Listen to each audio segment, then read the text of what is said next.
Coach Bihar राजमहल की कहानी लगभग 100 शब्दों में।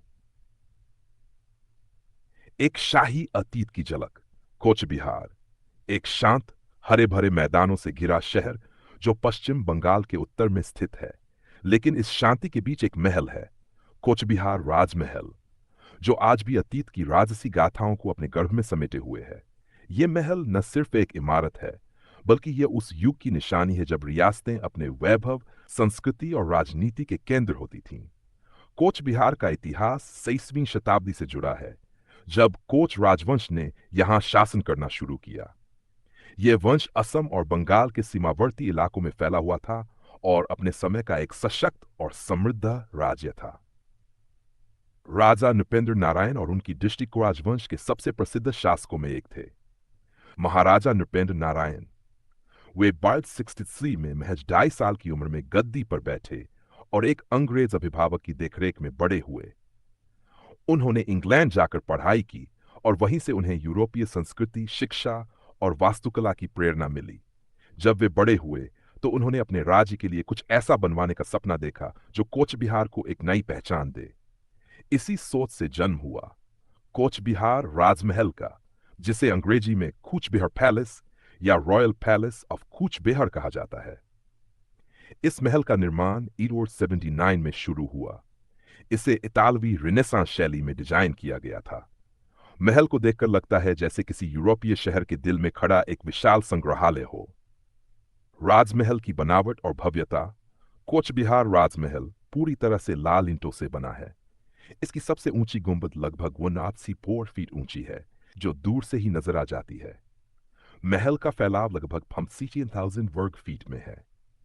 महल के अंदर जाने पर आपको 22 से भी अधिक कक्ष मिलते हैं, जिनमें दरबार hall, dining hall, ball room, billiards room, guest room और अनेक बेडरूम्स शामिल हैं। इन कमरों में संगमरमर की फर्श, लकड़ी की छतें, विशाल झूमर और दीवारों पर यूरोपीय शैली की पेंटिंग्स हैं, जो उस दौर की समृद्धि और सौंदर्य बोध को दर्शाते हैं।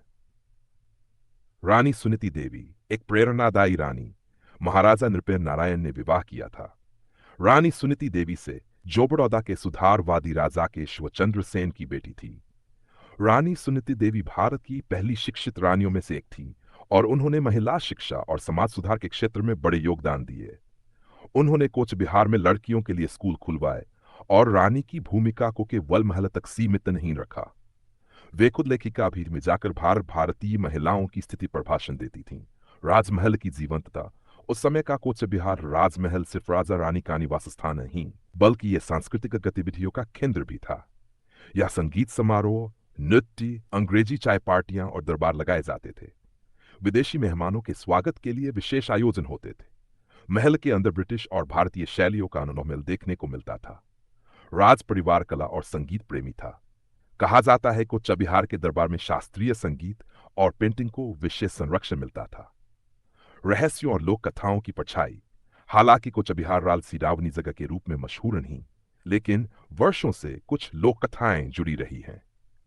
कई बुजुर्गों का कहना है कि रानी सुनीति देवी की आत्मा आज भी महल की कुछ विशेष दीवारों में निवास करती है।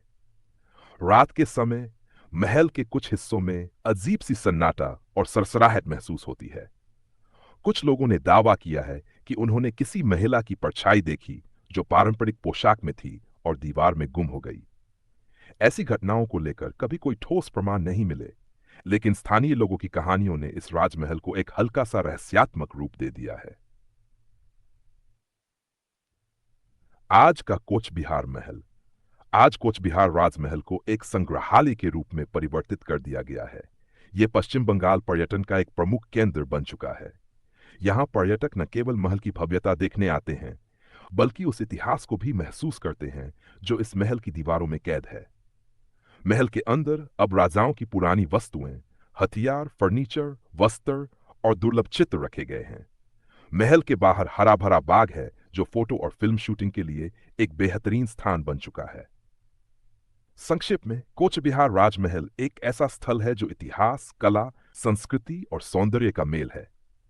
ये उस युग की कहानी कहता है जहां भारतीय शासक आधुनिकता और परंपरा के बीच संतुलन बना रहे थे।